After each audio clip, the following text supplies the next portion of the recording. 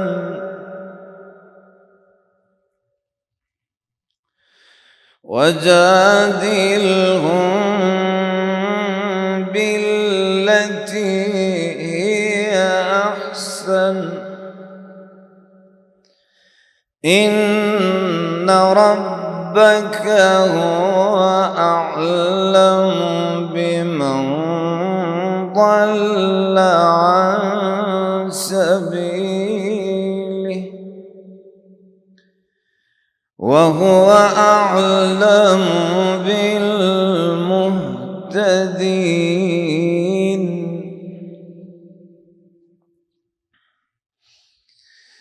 ادع إلى سبيل ربك بالحكمة والموعظة الحسنة وجادلهم بالتي هي أحسن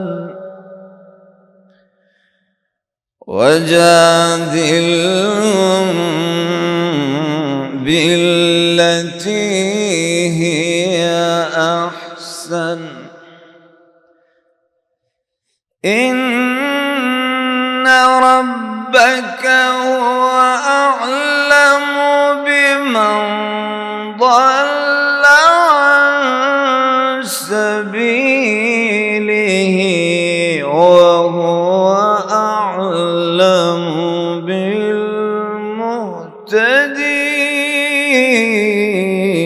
بالمهتدين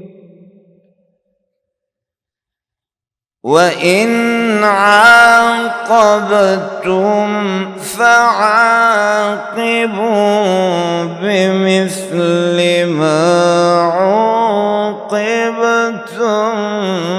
به ولئن صبرتم لهو خير للصابرين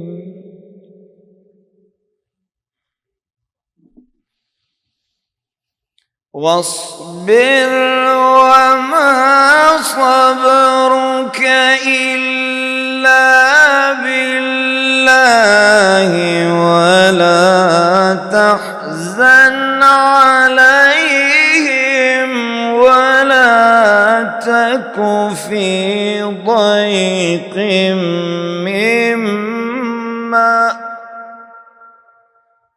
ولا تك في ضيق مما يمكرون واصبر وما صبرك إلا بالله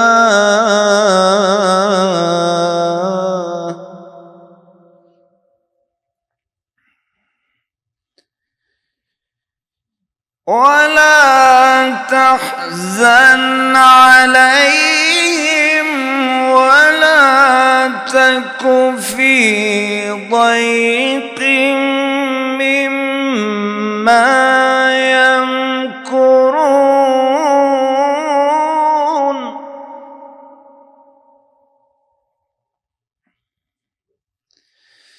إن الله مع الذين اتقوا والذين هم محسنون إن الله مع الذين اتقوا والذين هم محسنون بسم الله الرحمن الرحيم إنا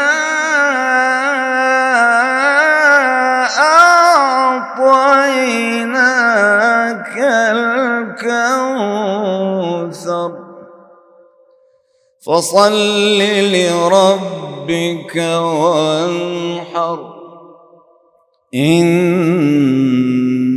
شانئك هو الأبتر. بسم الله الرحمن الرحيم.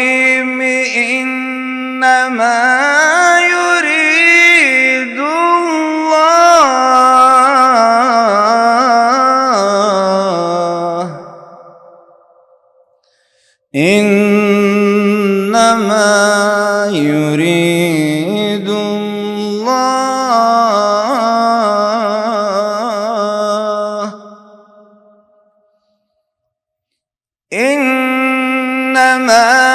يريد الله ليذهب عنكم الرجس أهل البيت ويطهركم تطهيرا.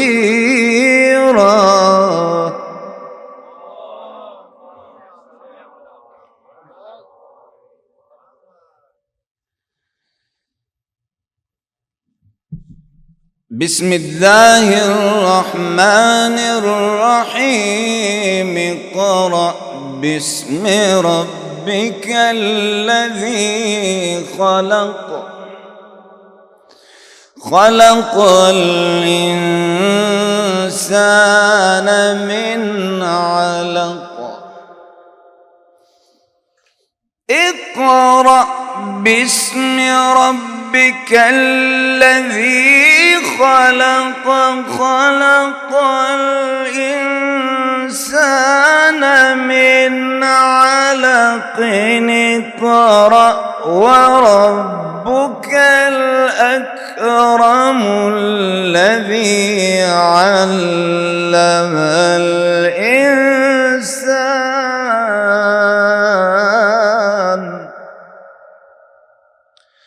اقرأ وربك الأكرم. بسم الله الرحمن الرحيم.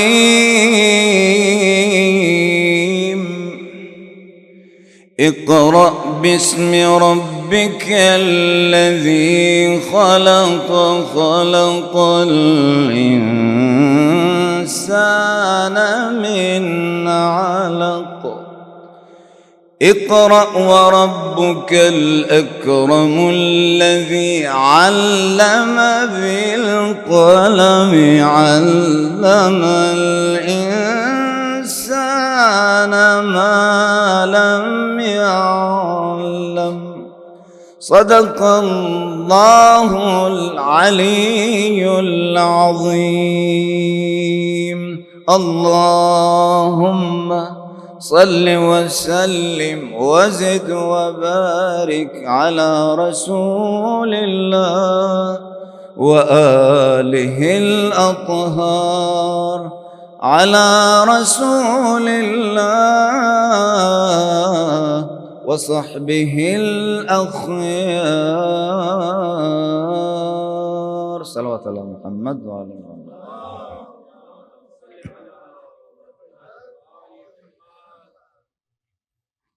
لا حول ولا قوة إلا بالله العلي العظيم.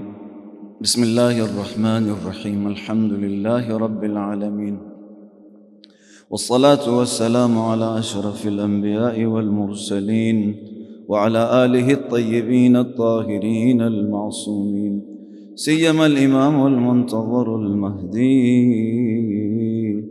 روحي وأرواح العالمين لترى بمقدمه الفداء. يا ليتنا كنا معكم في الكربلاء سيدي فنفوز فوزا عظيما. صلوات على محمد وعلى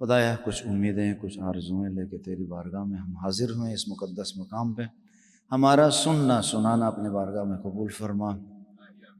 اس دن جس دن کوئی چیز کام نہیں آئے گی، اس عالم غربت میں، اس شب تنہائی میں، اس تنگ و تاریک گھر میں، خدایا ہمارے اس اعمال کو ذخیرہ قرار دے بار بار۔ ظاہر بات ہے انسان جو بھی کوئی کام اس دنیا میں انجام دیتا ہے تو اس کے دل میں چراغ اور نورانیت آتی ہے، نور روشن ہوتا ہے دل کے اندر اس نیک عمل کی وجہ سے۔ جب کوئی انسان طہارت کے ساتھ، پاکیزگی کے ساتھ، آمادگی کے ساتھ، تیاری کے ساتھ اس پاک محفل میں آتا ہے ذکر سید الشہداء میں، تو پروردگار عالم اس کے تیاری کے حساب سے، اس کے آمادگی کے حساب سے، اس کے اپنے ظرف کے حساب سے یہاں سے دیتا ہے۔ کچھ چیزیں ہمیں احساس ہوتی ہیں اور کچھ چیزیں انسان احساس نہیں کرتا ہے، لیکن اگر وہ صحیح انداز میں آیا ہو تو خدا اس دن کے لیے بھی رکھتا ہے کہ جب حساب کتاب ہوگا تو جب نامہ اعمال میں چیزوں کو لکھا جائے گا تو اس وقت کہے گا اچھا اتنے بڑے عمل، اتنے زیادہ عمل، اتنا زیادہ ثواب کہاں سے آیا؟ بتایا جائے گا کہ یہ وہ فلاں وقت میں آپ نے ذکر الہی کو زندہ رکھنے کے لیے، ذکر اہل بیت اطہار کو زندہ کرنے کے لیے، ذکر قرآن و اطرت کو زندہ رکھنے کے لیے آپ نے یہ قدم اٹھایا تھا جس کا ثواب آج تجھے مل رہا۔ یعنی فَمَن يَعْمَلْ مِثْقَالَ ذَرَّةٍ خَيْرًا يَرَهُ، جو بھی کوئی ذرہ خدا کی بارگاہ میں انجام دیتا ہے خدا خالی نہیں چھوڑتا۔ اگر کوئی ایک حسنہ انجام دے فَلَهُ عَشْرُ أَمْثَالُهَا، اگر کوئی ایک اچھائی انجام دے خدا 10 دیتا ہے۔ اگر غلطی کرے، گناہ کرے تو پھر خدا 10 نہیں، اس کے بدلے میں ایک ہی دیتا ہے۔ یہ بھی لطف خدا اپنے بندوں کے حساب سے۔ پروردگار عالم کا لطف ہے کہ جس نے ہم سب کو یہ توفیق دی ہے، یہ عمر، یہ فرصت۔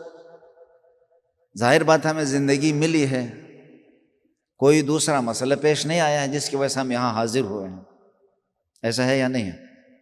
تھوڑا ساتھ ساتھ بولتے ہی بھی رہیں گے تو انشاءاللہ تعالیٰ جو ہے وہ، اگر اسی وقت کوئی ضروری کام پیش آتا تو ہم اس سے محروم ہو جاتے ہیں۔ ہم میں سے ہر کوئی، خدا نہ خواستہ کوئی بیماری ہوتی، کوئی اور بہت ضروری کام ہوتا، راستے میں آتے وقت کچھ ہوتا، خدا نہ کرے پروردگار، لیکن یہ سارے احتمالات ہیں، سارے احتمالات پائے جاتے ہیں۔ انسان کو ہر نعمت پر، خدا کے عطا کردہ نعمتوں پر جتنا شکر کیا کرے وہ کم ہے۔ میں آج آپ کے سامنے جو خدا کی عظیم نعمت ہے، جو انسانوں کو گھٹا ٹوپ اندھیروں سے، حزیز حیوانیت سے، الدنیا دنیا جو پست ہے، نہایت ہی نیچے ہے، اس سے اوج تک، ظلمات سے نور کی طرف لے جانے کے لیے 2 چیزیں رسول خدا نے میں تمہارے درمیان چھوڑ کے گیا۔ وہ آپ سب کو حدیث یاد ہے اور سب کو معلوم ہے، لیکن مقام عمل میں ہم نے دیکھنا یہ ہے ان 2 گراں بہا خدا کی امانتوں کے ساتھ ہم نے کیا سلوک کیا ہے، ہمارے اس کے ساتھ کیا رواداری ہے، ہم نے ان کے حوالے سے اپنی ذمہ داری کو کیا نبھایا ہے یا نہیں۔ اگر اس کو آج کے اس رات، کیونکہ کل والی رات تو گزر گئی ہے، دوبارہ آنے والی نہیں ہے، اور کل والی رات بھی ہمارے پاس معلوم نہیں ہے آئے نہیں آئے، کل بھی ہمارے ہاتھ میں نہیں ہے، لیکن یہ لمحات جو ہم بول رہے ہیں، اختیار کے ساتھ سن رہے ہیں، یہ ہمارے ہاتھ میں ہے۔ تو اگر انسان اسی نقطے کو سمجھے، لحظہ لحظہ اور لمحہ لمحہ کو اگر درک کرے تو یعنی بہت کچھ سمیٹ سکتا ہے اور بہت کچھ حاصل کر سکتا ہے۔ سیکنڈ لحظہ لحظہ، لمحہ لمحہ بن کر پھر انسان جو اس کو بچاتا ہے۔ اگر کوئی غلط کام، کوئی گناہ، کوئی غلط سوچ، کوئی غلط فکر سامنے آ جائے، ابھی نہیں کروں گا، میں اس لحظے کو خراب نہیں کرنا چاہتا ہوں، اچھا اس وقت میں کوئی اچھا کام کرتا ہوں، اس وقت تنہائی میں بیٹھے بغیر میں جا کے کوئی اچھا کام کرتا ہوں۔ مثال کے طور پر موبائل ہے، موبائل مجھ سے کنٹرول نہیں ہو سکتا ہے، اچھا اس میں میری اخلاقیات پہ یا میرے ٹائم ضائع ہونے کے امکانات ہیں، اچھا اس وقت میں کنٹرول نہیں کر پاتا ہوں، اچھا یہ میرے وجود کو خراب کرے گا، میں آج کے دن اس سے بچنا چاہتا ہوں، ابھی 1 گھنٹہ بچتا ہوں، 2 گھنٹہ بچتا ہوں، دور لے جا کر۔ کسی اور کام میں انسان مصروف ہو، تو گویا اس لمحے کو اس انسان نے بچایا۔ اسی لیے مولا الموحدین امیر المؤمنین یعصوب الدین، کعبے کا گوہر، قرآن کا جوہر، زوج بطول، وصی مصطفیٰ، لنگر زمین و آسمان، کشتی نجات، ابو الحسنین ابو السبتین، خیر البشر، جب تک اس کی مہر نہیں لگے گی کوئی پل صراط سے نہ کوئی نبی مرسل نہ کوئی ولی، اس روایت کے مطابق جو اہل سنت کی روایت ہے اور خلیفہ اول روایت کرتے ہیں، لا یجوز علی الصراط علی احد، کوئی بھی صراط سے نہیں گزر سکتا الا یختم له علی،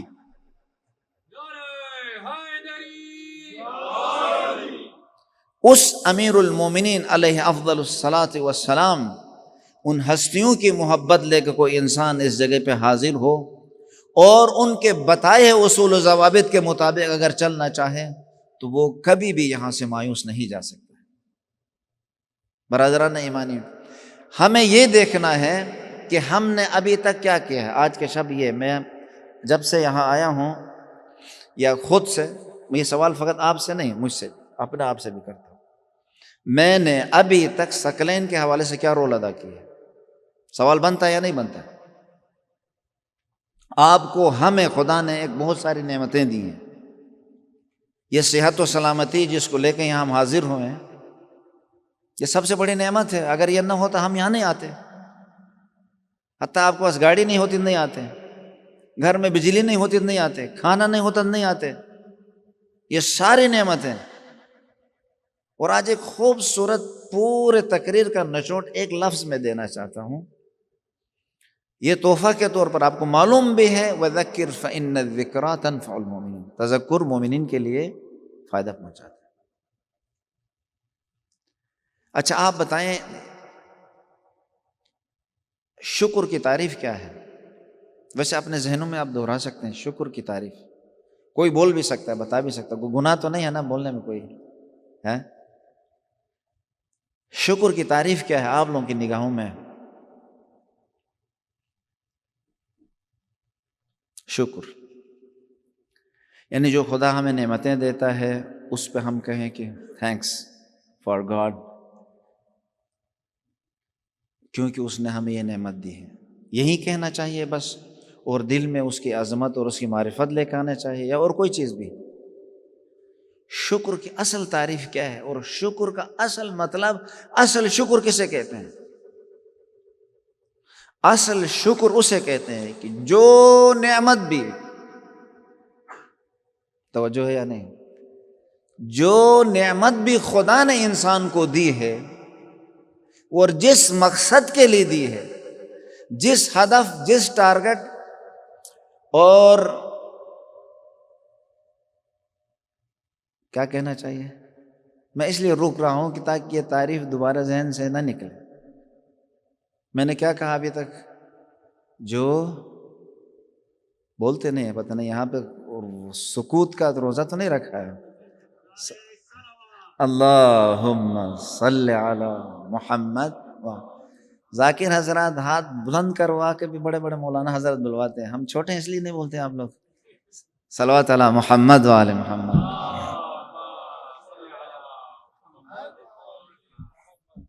ایک چٹکلا ادھر اسی میں نے سنایا تھا، ایک آدمی تھا،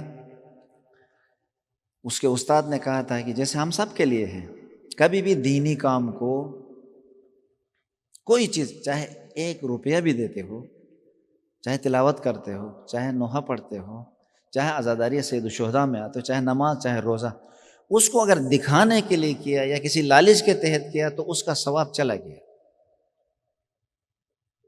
اس کو مادیت کے ساتھ کبھی بھی اس کا سودا مت کرو، اگر سودا کرنا ہے تو خالق کائنات وللہ ملک السماوات والارض وللہ خزائن السماوات والارض وللہ العزت جمیعا، وہ دیکھ بھی رہا ہے، سن بھی رہا ہے، اور اس کے ہاتھ میں سب کچھ ہے، اگر اس کے لیے کریں گے تو اس میں ثواب ملے گا۔ استاد نے کہا کہ کہیں جا کے مانگنا شانگنا نہیں ہے، بس مجلس پڑھنا ہے، واپس آنا ہے، آپ نے کوئی جا کے وہ مانگنا نہیں ہے۔ اس نے وہ آ گیا مجلس میں، سب کو اردو سمجھ میں آتی ہے نا یہاں پہ، یا سارے انگلش میں، تو جب وہ چلا گیا، جانے کے بعد واپس آیا، آخری آدمی جب اس سے رخصت کرتے ہوئے نہ کوئی اس کو لنگر دیا نہ کچھ دیا، تو مڑ کے کہا، اس سے برداشت نہیں ہوا، اس نے، وہ بیچارہ سیدھا سادہ شاید تھا یا ابتدا سے ذہن میں بٹھا کے گیا تھا، کہا اچھا مجھے تو میرے استاد نے منع کیا تھا کچھ مانگ لو، نہیں تمہیں بھی تمہارے استاد نے منع کیا ہے کہ کچھ نہ دے دو، تو مسئلہ یہ ہے کہ آپ کو بھی یہاں پہ منع کیا ہے کسی سے بولنے کے لیے۔ صلوات علی محمد و آل محمد۔ تو میں کیا بول رہا تھا؟ شکر کے حوالے زندہ باد، اگر آپ نہ بولتے تو شاید میں بھول گیا۔ شکر کا مطلب کیا تھا میں نے کیا بتایا شکر کے حوالے سے؟ ہر وہ چیز، ہر وہ نعمت جو خدا نے ہمیں عطا کی ہے، اسے اس ٹارگٹ کے لیے، اس ہدف کے لیے، اس مقصد کے لیے، جس مقصد کے لیے خدا نے جو نعمت دی ہے، اس نعمت کو اسی مقصد اور ہدف میں استعمال کرنا۔ یعنی اگر آنکھ ہے، خدا نے اس کے ذریعے سے قرب الہی حاصل کرنا، کسب معاش کرنا، حلال چیزوں کو دیکھنا، حرام چیزوں سے اجتناب کرنا، قرآنی آیات کو اپنے ان آنکھوں کو استعمال کریں۔ فرض کریں بہت سے ایسے پڑھے لکھے لوگ ہیں، حتیٰ مولانا حضرات بھی ہو سکتے ہیں، آج کل کے اس زمانے میں یعنی بہت سارے، سب سے امتحانات میں سے ایک امتحان یہ ہے، فیس بک میں جاؤ تو پتہ نہیں کیا کیا زبردست زبردست چیزیں آتی ہیں، ضروری نہیں خراب چیزیں ہوں، اچھی چیزیں بھی ہیں، بہت ساری اچھی چیزیں ہیں، لیکن انسان اگر ٹائم معین کیے بغیر داخل ہو جائے اس سمندر کے اندر، تو جناب نوح کی عمر ملے تو پھر انسان اس سے باہر نکلنا اسے مشکل ہے۔ تو ٹارگیٹڈ نہیں جائیں گے، اور خدا نہ خواستہ صبح اسکول جانا ہے، کالج جانا ہے، یونیورسٹی جانا ہے، اپنی درسگاہ میں کام کے لیے پوری رات دیکھتے رہیں گے مثال کے طور پر، تو صبح کچھ نہیں کر پائیں گے۔ اور اسی طریقے سے اگر آپ باہدف ہیں، کسی ہدف کے تحت ان آنکھوں کو استعمال کریں گے تو بہت کچھ ملے گا۔ کیا؟ میں یوٹیوب میں گیا، اس کو دیکھا، اس کو دیکھا، اس کو دیکھا، اس 2-3 گھنٹے کے بعد دیکھا تو کچھ بھی معلوم نہیں میں نے کیا دیکھا ہے، ٹھیک ہے کہ نہیں؟ اسی لیے جوادی عملی حافظ اللہ فرماتے ہیں خدا نے یہ عقل، یہ دماغ، یہ آنکھیں اس لیے دی ہے تجھے اپنے قریب کرنے کے لیے۔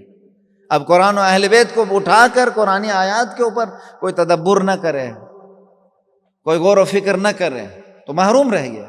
یعنی اس نعمت کو اپنے جگہ میں استعمال نہیں کہ ایک بہت وسیع بحث سے میں اس میں نہیں جاتا ہوں، کان، آنکھ، ناک، یہی ظاہری نعمتوں کا خیال رکھا جائے تو انسان کہاں سے کہاں پہنچ سکتا ہے۔ ٹارگیٹڈ استعمال کیا جائے، وقت معین، ہم سب میں اپنے لے کہہ رہا ہوں، وقت کو معین کر کے استعمال کیا جائے تو پھر ہمارے پاس جو وقت، جو بہت بڑی نعمت ہمارے پاس ہے، تو پھر اس سے ہم کمال استفادہ کر سکتے ہیں۔ پھر ہمارے عمر میں بھی برکت، دیکھنے میں بھی برکت، لکھنے میں بھی برکت، سننے میں بھی برکت، عمر میں بھی برکت آئے گی۔ جب عمر میں برکت نہ ہو، 100 سال کے بعد بھی مڑ کے دیکھے تو اس نے کچھ نہیں کیا، کوئی ہاتھ میں کوئی چیز نہیں ہے۔ ابھی آپ لوگ، ہم لوگ حساب کتاب لگائیں، ابھی اس وقت امام زمان علیہ الصلوۃ والسلام ہم سے پوچھیں بتا اتنے سال کے عمر میں، اے مومنہ، اے مومن، اے بچہ، اے میرے نوجوان، اے میرے مومن، آپ نے کیا کیا؟ میں کہوں گا مولا میں نے تو ابھی تک جو ہے سوچا ہی نہیں ہے، لیکن کس مومن نے جس نے کیا ہو، سینکڑوں نوجوانوں کو راہ راست پہ لایا ہو ایسے کام کے ذریعے سے، ایسے بہت اچھے پروگراموں کے ذریعے سے، اچھے اچھے افراد لا کے، جیسے یہاں پہ برادران ہیں ماشاءاللہ، نوجوانوں کے ساتھ دوستی کر کے ان کو جذب کرتے ہیں اور نوجوانوں کو وہ معارف، وہ چیزیں دیتے ہیں تاکہ وہ نوجوان بچا رہے۔ یہ بہت بڑی نعمت ہے۔ انسان ایک نوجوان کو بھی امام زمانہ سے ملایا ہے، ایک فرد کو بھی امام زمانہ سے ملا، یہ بہت بڑی نعمت ہے۔ ایک نوجوان کو بھی قرآن کریم سے ملا، یہ ایک بہت بڑی نعمت ہے۔ ہمارے وہاں پاکستان میں ایک جگہ میں صرف ایک دن میں جو ہے یا ایک جگہ میں گیا تھا آج کافی سال پہلے، فقط مجلس میں ایک دن میں 1 کروڑ 1.5 کروڑ سے زیادہ پیسے لگتے ہیں ایک دن میں، ٹھیک؟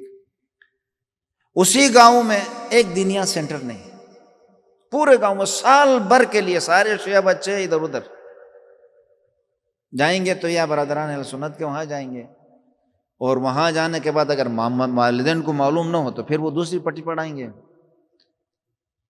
تو کون کرے گا؟ اور وہاں پہ ایسے ایسے بڑے نامور علماء ذاکر آتے ہیں، گرجتے ہیں، برستے ہیں، اور لوگوں کو جو ہے عرش اولا پر جو ہے سماوات ملکوت ارض و سماوات پہ نور پہ برہان پہ رکھنے کے بعد چلے جاتے ہیں۔ وہ مومن نیچے اترا ہی نہیں ہے، وہ جہاز پہ ابھی تو براق پہ سوار ہے معراج پہ، تو وہ زمینی حقائق میں بیٹھ کے کدھر کام کریں گے؟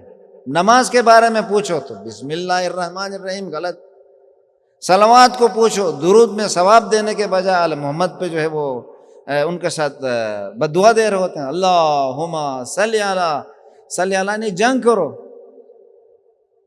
علی محمد و آلی، محمد کے آل نہیں میری آل پہ، ہر جگہ میں 20 30 سال گزر جاتے ہیں صلوات ٹھیک نہیں ہوتی ہے، 50 سال گزر جاتے ہیں صلوات ٹھیک نہیں، ٹھیک ہے خدا اجر دے گا، خدا کوئی ہمارے ارادوں کو دیکھتا ہے، ایسے نہیں کہ مخارج کو، لیکن ایک حکم تو ہے نا، سیکھنا تو ہے، یعنی ہم ہر چیز کو ٹائم دیں گے لیکن اس کے لیے نہیں دیں گے۔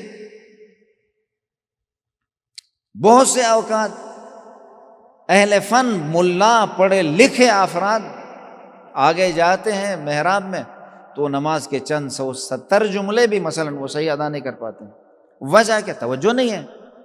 وہ آگے کراتی فرماتے تھے کہ ہمارے مومنین کو ماشاءاللہ ایسے ایسے ہم جیسے خطبہ آتے ہیں کہ ان کو زمین پہ رکھتے ہی نہیں، عرش پہ رکھتے ہیں تو زمین کا نام ہی نہیں لیتے، تو اوپر سے نیچے آنے کا نام نہیں لیتے، تو زندگی کہتے ہم وہیں پہ رہیں گے۔ بابا ہم ابو تراب کے ماننے والے ہیں، زمین سے آسمانوں تک بلندیوں تک جانا ہے، نماز، روزہ، حج، زکوٰۃ، وضو، یہ چیزیں ٹھیک ہوں گے تب پرواز کریں گے نا۔ جب نماز ہی ٹھیک نہیں ہے، مثال کے طور پر نہ ترجمہ آتا ہے، نہ مفاہیم آتے ہیں، نہ کیا سوچنا ہے، بسم اللہ میں کیا معارف ہیں، مجھے ٹائم ہی نہیں ملا ہے سوچنے کے لیے، نہ ایسے دوست ملے ہیں، نہ ایسا استاد ملا ہے، تو مجھے معلوم ہی نہیں بسم اللہ پڑھتے وقت کیا کیا چیزیں ذہن میں لانے چاہیے۔ حتیٰ یہ سلام نماز میں سلام بھیجتے ہیں، کتنا خوبصورت دعا ہے، سلام بھیجتے ہیں نبی اکرم نبی مکرم اسلام کو۔ ہم بعد میں نماز کے وہ جو مستحبات وغیرہ ہمارے مسجدوں میں کر کے نوجوانوں کو بعض اوقات بگاتے بھی ہیں، یہ نماز ایک مکمل دعا، ایک مکمل ایک معارف کا ایک مجموعہ ہے، بسم اللہ سے لے کے آخر تک سلام بھیجتے ہیں، السلام علیک ایھا النبی ورحمۃ اللہ وبرکاتہ۔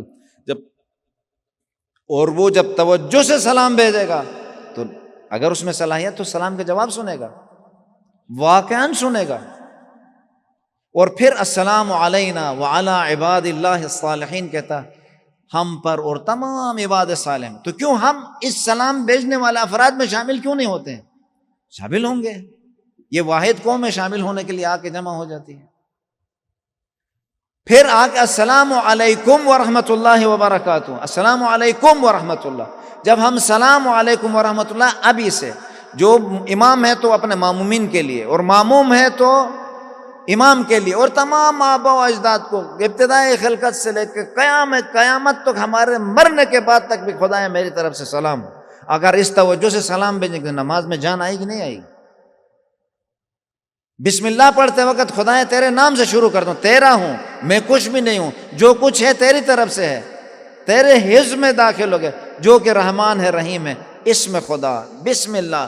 اور جب خدا کا نام لے کے کوئی انسان کوئی کام شروع کرتا ہے اور صدق کے دل سے شروع کرتا ہے، پھر الحمدللہ رب العالمین کی آیت بھی سمجھ میں آئے گی، پھر پورا سورہ انسان کو سمجھ میں آئے گا۔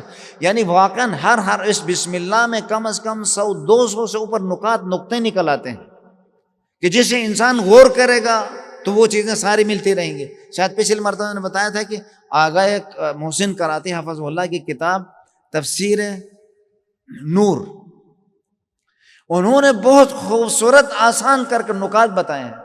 ایک مومن کے پاس ٹائم نہ ہو تو وہ تفسیر نور لے کے ایک آیت پہ کام کرے تو معلوم ہوگا کہ ہم کس میں ہیں۔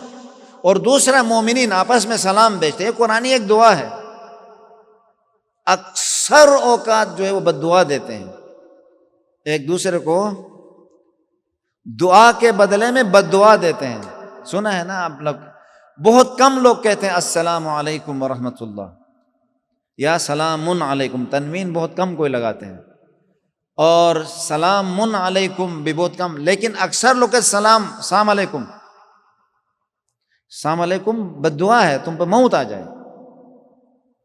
دیکھیں السلام علیکم. وہ ایک مولانا صاحب تھا، مجھے فون کیا، میں کہا السلام علیکم، میں نے کہا بندے خدا وعلیک. رسول خدا کو بھی تنگ کروانے کے لیے مشرکین کہتے السلام علیکم. رسول خدا صدق کے دل سے اگر جو کوئی آدمی اگر واقعاً جان بوجھ کے کرتا تھا تو رسول خدا بعض اوقات کوئی ایسا جواب دیتے تھے تاکہ اگر اس کا حق تھا تو اگر رسول خدا اگر کسی کو کہے دل سے السلام علیکم، وہ تو چلا گیا، پھر اس کے مڑنے کے چانسز نہیں ہیں. جناب امیر علیہ الصلوۃ والسلام کو آزمانے کے لیے کہا کہ یہ مر گیا ہے، جنازہ پڑھوائیے. تو مولا جانتے تھے، دیکھیں خدا اپنے انبیاء، اپنا اولیاء، اپنا اوصیاء کو علم دیتا ہے، جب جہاں چاہتا ہے تو وہ دیتا ہے، اس سے کوئی انسان انکار نہیں کر سکتا. لگا پڑھاؤ کا سوچ لو، یعنی میرے اللہ اکبر کرنے تک آپ لوگوں کے پاس فرصت ہے، لیکن اس کے بعد سے سوچ لو. اگر کوئی ولی خدا کے سامنے لائے اور وہ کہے اللہ اکبر، تو اللہ اکبر کے بعد پھر وہ ہنسنے لگے، دیکھو علی نے جو ہے وہ ایسے ہی زندے بھی پڑھا ہے، کہتے ہیں مجھے آسمان کے راستوں کو زیادہ نہیں ہے زمین کے راستوں، یہ تو مرا ہوا نہیں تھا، زندہ تھا تکبیر سے پہلے. ابھی کھول کے دیکھو، کھول کے دیکھو. تو وہ یہ ہے کہ جب نبی اگر کسی کو بھیج دے تو یہ چیزیں کیا ہیں، انسان کو ان چھوٹی چھوٹی چیزوں کو سیکھے گا تو پھر بلندیوں کی طرف جائے گا، پھر اوج کی طرف جائے گا. اب ہم قرآن کریم کی اسی ایک لفظ سلام کو لے لیں. سلام کو قرآن پہ کام کرنا ہے، قرآن پہ کام کرنا ہے. کیا کام کرنا ہے قرآن پہ؟ قرآن کو اپنے وجود میں، اپنے گھر میں اس کو نافذ کرنا ہے. نافذ ایک ایک آیت کو کرنا ہے. سب سے پہلے اسی بسم اللہ کو لے لیں. پورا قرآن کریم سورہ حمد ہے، اور پورا سورہ حمد بسم اللہ میں، اور بسم اللہ کہ اگر یا بے سے نقطہ ہٹائیں تو بسم اللہ کا معنی نہیں رہ جاتا ہے. کہتے ہیں پھر روایت منسوب ہے جناب امیر علیہ الصلوۃ انا نقطۃ تحت الباء. اگر کسی کو سمجھنا ہے تو آئے بسم اللہ. بسم اللہ پڑھنے کے بعد کہتے ہیں خدایا تو رحمان بھی ہے، تو رحیم بھی ہے. رحمان بھی، اور ادھر سے خود جو ہے شمر ہے، ذل جوشن ہے، جس کے اوپر اختیار آتا ہے اس کو معاف ہی نہیں کرتا ہے. تو پھر رحمان اور رحیم کا کیا مطلب ہوگا؟ ابھی بس ٹائم بہت آیا، آپ لوگ تھکے بھی ہیں، لیکن 3-4 ایسے نقطے بتاؤں گا، آپ کو معلوم بھی ہیں، اگر ہیں تو بھی آپ کے دلوں میں، میرے دل میں وہ جلا اور وہ نورانیت آئے گی. جب تک ہم قرآن و اہل بیت کے حقیقی معارف کی طرف متوجہ نہیں ہوں گے تو ہم کام نہیں کر پائیں گے، ہم کامیاب نہیں ہوں گے. اچھا، جناب امیر علیہ الصلوۃ والسلام کی تعریف، ان کے مدح، حمد و ثنا کوئی تمام کر سکتا ہے؟ کوئی بجا لا سکتا ہے؟ اتنی آیات، اتنی روایات، جدھر جاؤ بس انسان کی پوری زندگی ختم ہوگی وہ تعریف ختم. اور سب کے دلوں میں ان حضرات کی، ان مقدس ہستیوں کی تعریف ہے. اب ان کی تعریف اور ان کے ماننے والوں کو کیا ہونا چاہیے؟ وہ سکون، وہ فراست، وہ طمانینہ، وہ آرام، وہ peaceful home house, peaceful body, اور ایک آرام دہ روح انسان کے بدن میں ہونی چاہیے. وہ کب ہوگی؟ جب ہم ان نعمتوں کو نافذ کریں گے. اب آئیے، نعمت کیا ہے؟ ولایت کی نعمت. ہم کہتے ہیں نا ثم لتسألن یومئذ عن النعیم. قرآن اور اہل بیت 2 نعمتیں ہمارے درمیان چھوڑے گئے ہیں، اور ان کے بارے میں آج جو میں نے وہ بات بتائی ہے وہ سوچنا ہے. آپ میں سے میں نے محرم میں IPF میں مسجد رسول اکرم صلوات اللہ علیہ میں بھی یہ کہا تھا کہ جتنے مومنین یہاں آئے ہیں اس عشرہ محرم میں، مجھ پلس ہم سب جا کر چیک کریں کہ ابھی تک اپنی زندگی میں ہم نے قرآن کے حوالے سے کیا کام کیا ہے. واقعاً اس قوم میں بہت صلاحیت ہے، بہت زیادہ استعداد اور صلاحیت ہے خدا نے دیا. دیکھو ابھی اس وقت آپ لوگ آرام سے گھروں میں سوئے ہوتے ہیں، لیکن کسی ہدف کے تحت آئے ہیں نا. کوئی اجباری بھی نہیں ہے، کسی نے زبردستی سے لایا ہو، ایسا بھی نہیں ہے. بننے کے لیے آئے ہیں، کچھ لینے کے لیے آئے ہیں. جب لینے کے لیے آئے ہیں تو اس کا مقصد بھی معلوم ہونا چاہیے. میں کیوں آیا ہوں، کس لیے آیا ہوں؟ خطیب کو چیک کرنے کے لیے آیا ہوں، یا جو ہے وہ کس کو بریانی کو چیک کرنے کے لیے آیا ہوں، یا جو ہے آس پاس میں دوسروں سے ملنے، مومنین سے ملنے کے لیے آیا ہوں، یا کیا کیا مقصد لے کے آیا ہوں۔ وہ خطیب سے ذاکر وہ بہت راستہ طے کر کے گیا مسجد، واپس آتے پہ کیا لے کے آیا ہو، پیغام کیا لے، میسج کیا لے کر، میسج تو نہیں، بڑے نعرے لگے تھے وہاں پہ، اور جو بریانی پکی تھی وہ بڑی زبردست بنائی تھی۔ تو یہاں بھی ایسا نہ ہو کہ یہاں آئے تھے اور لوگوں کو دیکھا اور واپس چلے گئے۔ ہمارے علاقے سے اسلام آباد کی طرف جو ہے گلگت سے وہ جہاز میں سفر کرتے تھے، تو درمیان میں ایک ضعیف گاؤں کا ایک آدمی علاج کے لیے لے کے آئے تھے، تو وہ ہمارے علاقے میں چھوٹا جہاز ہوتا ہے، تو واپس اکثر اوقات موسم خراب ہو کے پہاڑوں سے واپس آتا ہے، یا ادھر سے جاتا واپس پنڈی آ جاتا، تو گھوم گھوم کے واپس آیا ہے۔ آ کے جب گلگت ایئرپورٹ پہ دوبارہ لینڈ کیا تو اس نے باہر نکل کے دیکھا ہے تو وہی سیم چیزیں جو دیکھ کے گیا تھا، اس کو نہیں معلوم تھا کہ میں اسلام آباد پہنچا ہوں یا واپس گلگت آیا ہوں۔ پھر قسم اٹھا کے تھا، یار تو یہ تو بالکل اسلام آباد بھی گلگت کی طرف ہے اور لوگ بھی گلگت، یعنی اسلام آباد کے لوگ بھی گلگتیوں کی طرح ہے، دیکھو ٹوپیاں پہن کے بیٹھے ہیں۔ تو وہ لوگ جب اگر انسان توجہ نہ کرے، حواس جم نہ کرے، تو پھر یہی ہوگا 20 سال کے بعد، 10 سال کے بعد کہ اچھا بس میں نے عزاداری کی 20 سال، 15 سال، 22 سال، اچھا کیا سیکھا ہے سید الشہداء کے؟ گھر کے اندر کیا ہے؟ بیوی سے لڑائی، بیوی شوہر سے لڑائی، بچوں سے لڑائی، اور میاں بیوی اگر مضبوط ہو جائیں، وہ اولاد ایسے اولاد نکل سکتے ہیں کہ جو کبھی بھی کسی جگہ نہیں جا سکتے۔ کیوں؟ شرط یہ ہے کہ میاں بیوی کا احترام کریں، اس لیے کہ اس بیوی کے قدموں کے نیچے جنت ہے، میرے بچوں کی جنت، میرے گھر کی جنت اس کے پیروں تلے ہے، میں اس کا بے احترامی نہ کروں، اور اس کے دل کے اندر میرے مولا کی محبت۔ یہاں ولایت والے معلوم ہوتے ہیں۔ وہ جو ذاکرین کی بات کر رہا تھا، پورے 2.5 کروڑ 3 کروڑ روپے لگتے ہیں، وہاں ایک دنیا سینٹر نہیں ہے، وہ فیس لے کے نکل جاتے ہیں، پیچھے کیا ہو کچھ معلوم ہی نہیں ہے۔ بس جب ممبر پہ آتے ہیں ولایت یاد آتی ہے، اور ممبر پہ آنے کے بعد دوسروں کو مقصر بھی بناتے ہیں، گویا ان کے پاس کوئی تھرمامیٹر ہے، دلوں کے اندر گئے ہیں، وہ خدا بن گئے ہیں، دیکھتے ہیں یہ سلمان ہے یا ابو ذر ہے، وہ رسول خدا یا راسخون فی العلم کوئی امام خبر دے سکتا ہے، ہمیں معلوم نہیں ہے کہ کون کس پانی میں ہے۔ اور ہمارے لوگ ماشاءاللہ تعالی جو ہے کچھ تقریر یاد کر کے اوپر آ کے جو ہے وہ جو ہے خدا کا کام کرتے ہیں کہ وہ ہیں تو یہ ایسے ہاتھ نہیں اٹھائیں گے تو وہ حرامزادے ہو گئے، تو یہ ہو گیا، تو یہ ہو گیا۔ کیا بنایا اس امام بارگاہ کو، اس کو اتنے نعرے لگانے والے، اسی گاؤں میں کتنے سادات بچیاں جو ہے بغیر گھروں میں جہیز نہیں ہونے کی وجہ سے پڑی ہوئی ہیں، رشتے نہیں ہونے کے پڑے، کئی نوجوان چرسی بن گئے ہیں، پتہ نہیں کیا کیا بن گئے ہیں، ان ابتدائی احکام نماز کی چیزیں نہیں آتی ہیں، ان کو 2 3 3 4 4 5 5 کوٹھیاں بنائیں گے لیکن مڑ کے دیکھتے نہیں ہیں۔ تو ولایت کے درد رکھتے ہو تو امام سجاد علیہ السلام کی طرح فقراء کو، غریب لوگوں کو، یعنی غلاموں کو خرید کے ہزاروں کی تعداد میں امام نے تربیت کر کے لوگوں کو چھوڑا ہے، تب یہ دین ابھی تک باقی ہے۔ وہ جس طریقے سے بنی امیہ اور بنی عباس پیچھے لگے ہوئے تھے، آج شیعت کے نام نہیں ہوتا۔ تو ولایت کا درد اس میں ہے۔ تو یہاں پہ بھی چیک ہوگا، گھر کے اندر دیکھیں، میں بیوی کے ساتھ لڑتا ہوں، اس کو بری باتیں، اور بیوی شوہر کو، وہ شوہر جو گھر کا بادشاہ ہے، ملک ہے، اس ملک کو بچوں کے سامنے جو ہے وہ غلام بنا دیا، تو اگر ملکہ بننا ہو تو اسے بادشاہ بناؤ، اگر نہیں جو ہے وہ اگر کسی ایسے ویسے جو القاب دیتے ہیں، میں نہیں بولوں گا، اسی القاب میں سے اگر ایسے لقب والے کے ہو تو تم بھی ایسی ہو جاؤ گی۔ اب اگر ولایت ہے تو یہاں سے نافذ کرو نا، توجہ ہے یا نہیں ہے؟ بات کڑوی ہے اور اصل بات یہی ہے، کو انفسکم یہ قرآن ہے، یہ قرآن نافذ کرنا۔ قرآن ایک خوبصورت آواز میں تلاوت کرنا، یہ ایک طوطا بھی کر سکتا ہے یا کوئی دوسری چیزیں بھی ہو سکتی ہیں، لیکن پڑھنا ہے، مگر اصل جو ہے مفاہیم قرآنی کو گھر کے اندر نافذ کرنا ہے۔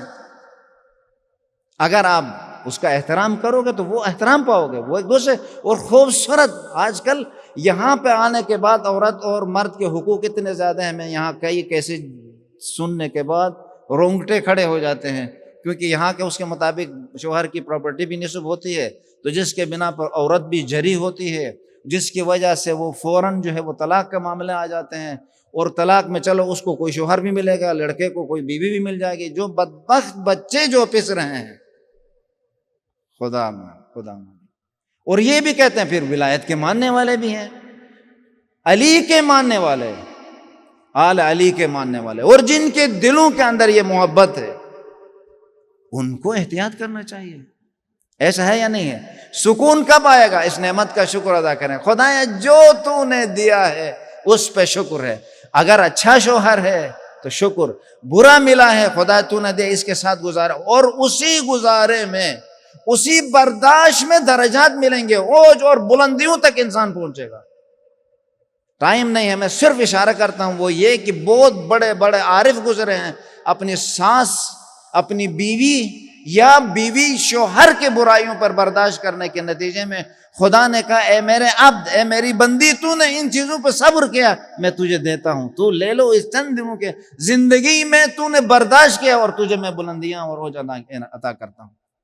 یہ ہے اہل بیت اطہار کا مشن، یہ ہے امام حسین علیہ السلام کے ماننے والے، یہ ہے امیر المومنین علیہ السلام کے ماننے والے، اور کوشش یہ ہوتی ہے، اور خوش بخت ہیں ہمیں سننے کو ملا ہے اور سنتے ہیں، اور انشاءاللہ تعالی اس عزاداری کے صدقے میں جب رونا آئے تو تب مولا میرے اندر وہ نور روشن کر جس کے بنا پر میں اپنے بچوں کے ساتھ وہ پیار دے کے جاؤں، وہ اس عزاداری کو، اس معنویت کو، اس ولایت کو دل میں بٹھا کے جاؤں، تاکہ میرے مرنے کے بعد ایک تلاوت قرآن کرنے سے انشاءاللہ تعالی مغفرت ہوتی ہے۔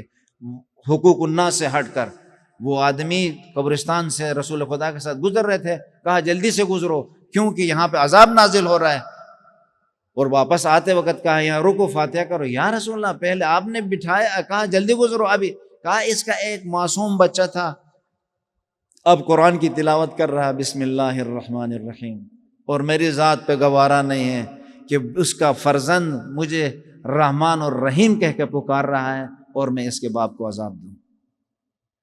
بہت سارے ایسے مثالیں اور چیزیں ہیں۔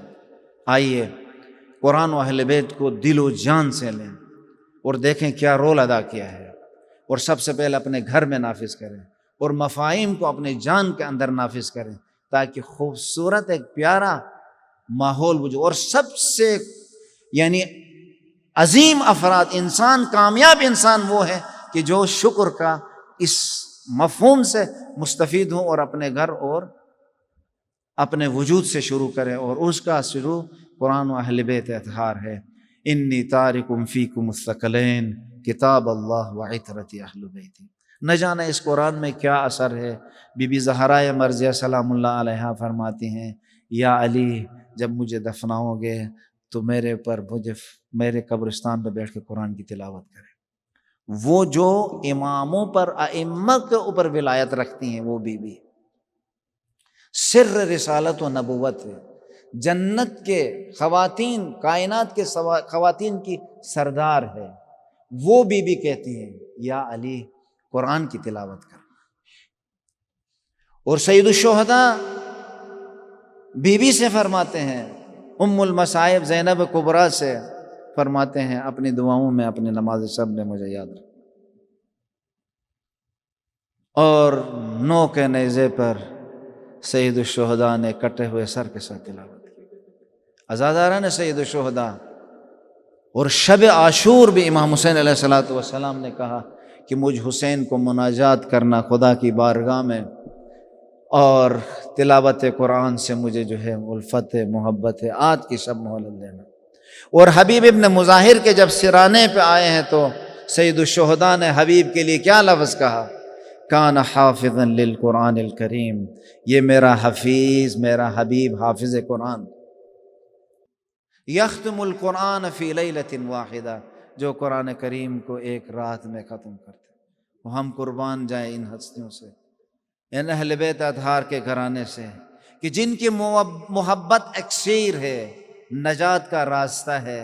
سلم لمن سالمکم وحرب لمن حاربکم، اے مولا ہم اعلان کرتے ہیں تیرے ماننے والوں کے ساتھ میں سلامتی کے ساتھ دوستی کے ساتھ رہوں گا، ان کے ساتھ اچھا کروں گا، ان کے ساتھ کبھی برا سلوک نہیں کروں گا۔ وَعَدُوٌّ لِّمَنْ عَادَاكُمْ، اور تیرے دشمنوں کے ساتھ میں دشمنی رکھوں گا۔ سِلْمٌ لِّمَنْ سَالَمَكُمْ کا پہلا مرحلہ کیا؟ گھر سے ہے، اپنے بچوں کے ساتھ ہے، اپنے رشتہ داروں کے ساتھ ہے، اپنے صلہ رحم کے ساتھ ہے۔ آئیے سید الشہداء کے اس عظیم درسگاہ سے جب رونا آ جائے، جب دل مغموم ہو جائے اور غم آلود اس دل سے، اس نمناک آنکھوں سے، ان آنسوؤں کو جب آنکھوں میں یہ آنسو آ جائیں، پھر عہد کریں یا مولا اپنا بنا لیں، جس طریقے سے حر کو ہدایت دی، جس طرح حر آپ کی طرف آیا، زہیر کین آیا، عبداللہ آیا، حبیب آیا، اسی طریقے سے جون آئے، خدایا ہمیں بھی اس طریقے سے جب بلایا ہے تو اپنا بناؤ مولا، اپنا بناؤ، ایسا نہ ہو کہ کل جان نکلے اور اعمال کی وجہ سے کسی اور کی طرف جائیں۔ سید الشہداء کی ایک لاڈلی بیٹی تھی، وہ ہمیشہ رسول خدا صلوات اللہ علیہ کی بیٹی کی طرح، بی بی زہرا مرضیہ کی طرح، اس بی بی کی طرح، یعنی گویا فاطمہ صغرا بھی انہیں کہتے ہیں، سکینہ بھی کہتے ہیں، رقیہ بھی کہتے ہیں، یہی بی بی جو فاطمہ صغرا اسے کہا جاتا ہے، یعنی شبیہ حضرت زہرا سلام اللہ علیہا تھی، اتنی لاڈلی تھی، کبھی اس چاچے کے پاس جاتی تھی، کبھی علی اکبر کے پاس جاتی تھی، اور جب بھی چاہتی تھی سید الشہداء کے سینے پہ سوتی تھی۔ اس بی بی نے ایک منظر دیکھا تھا راستے میں، جب جناب امام حسین کو، سید الشہداء کو خبر ملی کہ امام زین العابدین بھی موجود تھے، جناب علی اکبر بھی موجود تھے، ابی الفضل العباس بھی موجود تھے، اسی اثنا میں جب خبر ملی کہ مسلم شہید ہوئے ہیں، مولا نے مسلم کی بیٹی کو اپنے گود میں رکھا، سر پہ ہاتھ پھیرا، پیار کیا، تو اس منظر کو گویا بی بی سکینہ نے دیکھا تھا۔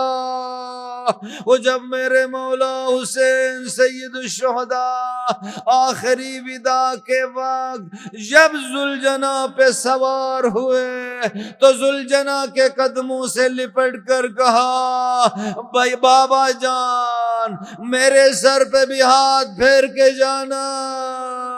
نہ جانے بی بی کس انداز میں سمجھ چکی تھی کہ بابا کے جانے کے بعد نہ وہ سینہ ملے گا نہ وہ گود ملے گی، بلکہ دشمنوں کے تماچے، دامن پہ آگ لگنا۔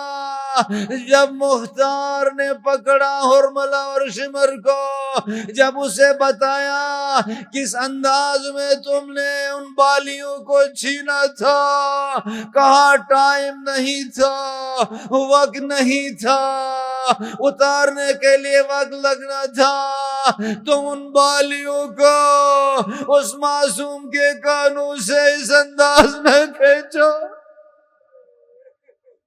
یہ وہ وقت تھا اور پہلی مرتبہ اس لاڈلی سکینہ کے اوپر ایسے مصائب آئے، اور اسی حال میں اسی ڈر کے ساتھ دامن پہ آگ بھی لگی بھاگ رہی تھی، ایک ظالم نے پشت نیزہ سے ایسا وار کیا،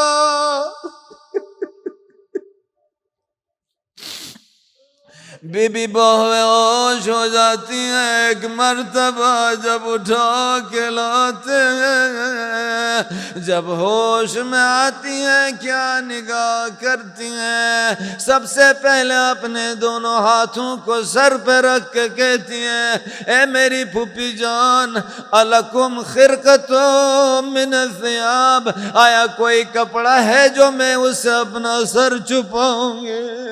یہاں پہ کہتے ہیں بی بی نے کہا سکینہ ذرا غور سے میری طرف دیکھ، امتو کی مثلوک، اور تیری پھوپھی بھی تیری طرح ہے۔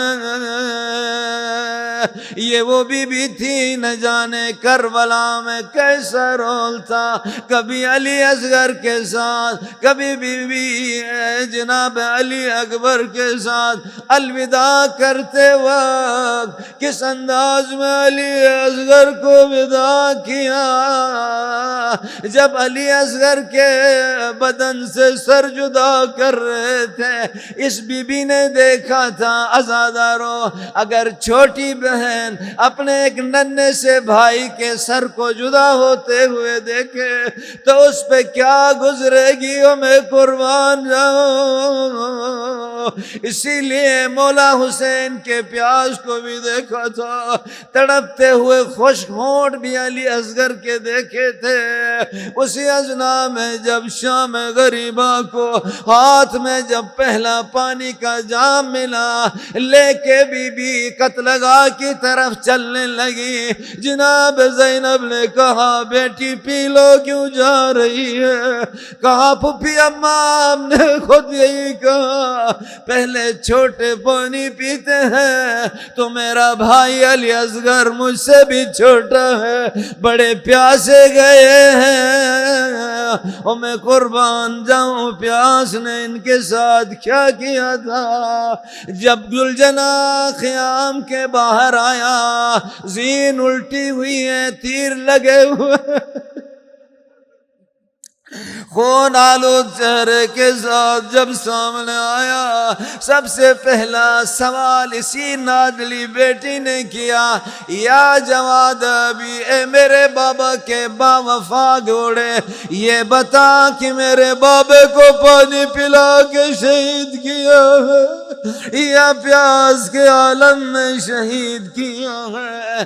کربلا کے سفر میں نہ جانے فاطمہ صغریٰ نے زخم برداشت کیے، تازیاں نے برداشت کیے، جب بھی دیکھتی تھی بھیا امام زین العابدین کے گلے میں جو لوہے تھے، جو توگ تھے، جب دھوپ کی شدت سے گرم ہوتے تھے تو اپنے پینے والا پانی بھی لے جا کر بھائی کے ان زنجیروں پہ ڈالتی تھی، ذرا ٹھنڈے ہو جائیں گے، اے لوہا ٹھنڈا ہو جائے۔ میں قربان جاؤں، مدینے میں بس آخری جملے التماس دعا، جس کے دل میں جو حاجت ہے، ان کے غم بہت زیادہ ہے، عزاداران سید الشہداء، جس کے دل میں کوئی حاجت ہے بی بی کا واسطہ دے کے طلب کیجئے۔ بے اولاد مومنین و مومنات، جو رشتوں کے محتاج، جو بے گھر ہیں، جو مشکلات میں مبتلا ہے، خدایا حسین کی اس لاڈلی بیٹی کا واسطہ مشکلات کو دور فرما۔ جب صابر علی، فاتح بدر و حنین علی، صاحب ذوالفقار علی جب بی بی زہرا کو غسل دے رہے تھے، ایک مرتبہ رک گئے، دیوار سے ٹیک لگا کے بلند بلند رونے لگے، زخم زہرا کو دیکھا، شکستہ پہلو پہ ہاتھ لگا، یہی زندان شام میں بھی ہوا۔ عزاداران سید الشہداء، جب غسالہ نے غسل دیا، امام زین العابدین نے دیکھا بدن نیلا ہے، رخسار نیلے ہے۔ الا لعنت اللہ علی القوم الظالمین۔ اے بی بی سکینہ ہمیشہ مدینہ جانے کے بارے میں سوچ رہی تھی، اس زندان کی دھوپ سے، سردی سے بچنا چاہ رہی تھی، ہمیشہ پھوپھی اماں سے، اپنی ماں سے، امام زین العابدین سے پوچھتی تھی، ماما جان پھپھی جان یہ بتاؤ یہ پرندے کہاں جاتے ہیں؟ اپنے گھونسلوں پہ پھر سوال کرتی تھی ہم کب مدینہ جائیں گے، اپنے گھر جائیں گے، انشاءاللہ جائیں گے، لیکن زندان شام میں بی بی کو دفنایا گیا۔ جب یہ قافلہ آزاد ہو کے سفر کرنے لگا، تمام بیبیاں آئی ہیں، نہ جانے حسین کی اس لاڈلی سکینہ پہ کیا اثر تھا، سب الوداع کرنے کے لیے آئے ہیں، اب سکینہ قیامت تک یہاں رہو، ہم مدینہ جا رہے ہیں۔ السلام علیک یا ابا عبداللہ، اپنی جانب سے اپنے مرحومین کے جانب سے السلام علیک یا ابا عبداللہ وعلى الارواح التي حلت بفنائك عليك مني جميعا سلام الله ابدا ما بقيت وبقي الليل والنهار ولا جعله الله آخر العهد مني لزيارتكم۔ السلام على الحسين وعلى علي بن الحسين وعلى أولاد الحسين وعلى أصحاب الحسين۔ ماتم حسین یا حسین یا حسین یا حسین۔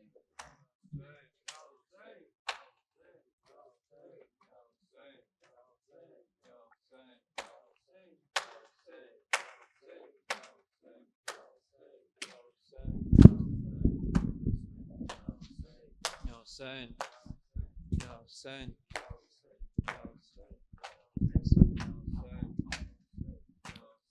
یا حسین یا حسین یا حسین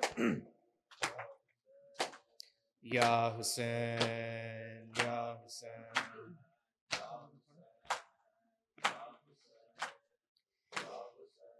زندہ ہے سکینہ ہے، اندھیرا ہے جفا ہے، زندہ ہے سکینہ ہے، اندھیرا ہے جفا ہے، زندہ ہے سکینہ ہے، اندھیرا ہے جفا ہے۔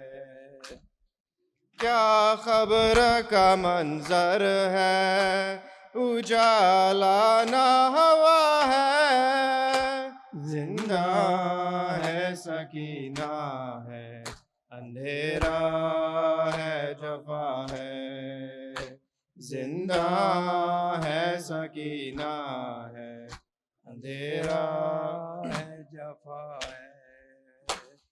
نیند آتی نہیں بچوں کو جب تک نہ ہو مادر، نیند آتی نہیں بچوں کو جب تک نہ ہو مادر، پاس اس کے نہ مادر ہے، نہ بابا نہ چچا ہے۔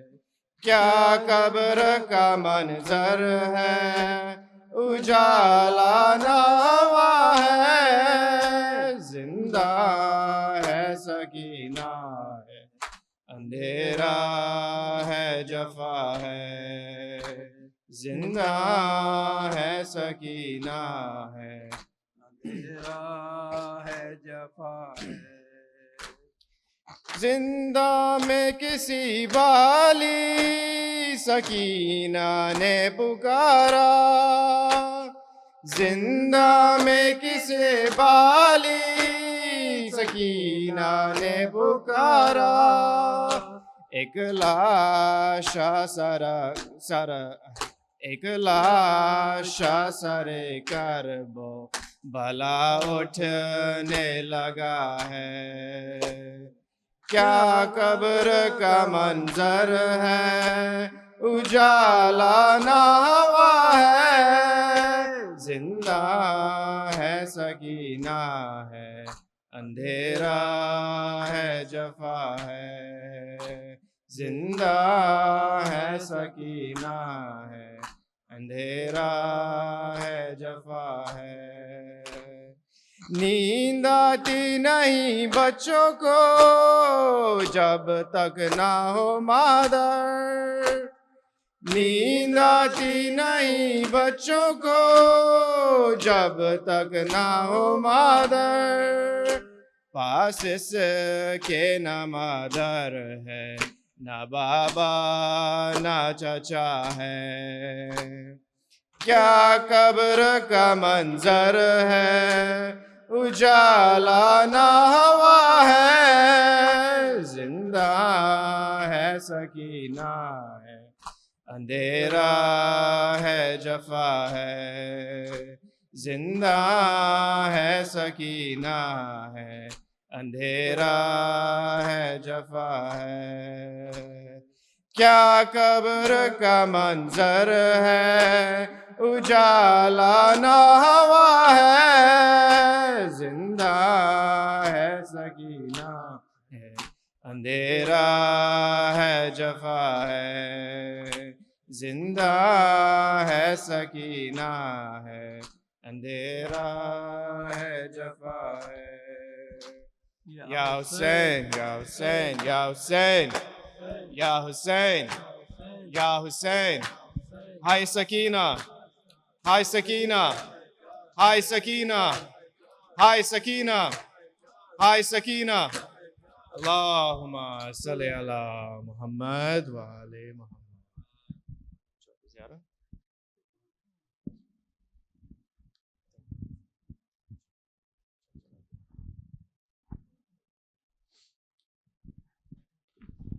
السلام علی جمیع الانبیاء والمرسلین والشہداء والصدیقین وجمیع عباد اللہ الصالحین السلام علی رسول رب العالمین وعلی علی امیر المؤمنین وعلی فاطمة الزہراء سیدۃ نساء العالمین وعلی الحسن والحسین سیدی شباب اہل الجنہ السلام علی علی بن الحسین محمد بن علی جعفر بن محمد موسى بن جعفر علي بن موسى محمد بن علي علي بن محمد والحسن بن علي والحجة القائم المنتظر المهدي عجل الله تعالى فرجك وسهل الله تعالى مخرجك وظهورك وجعلنا من أعوانه وأنصاره وشيعته ورحمة الله وبركاته الله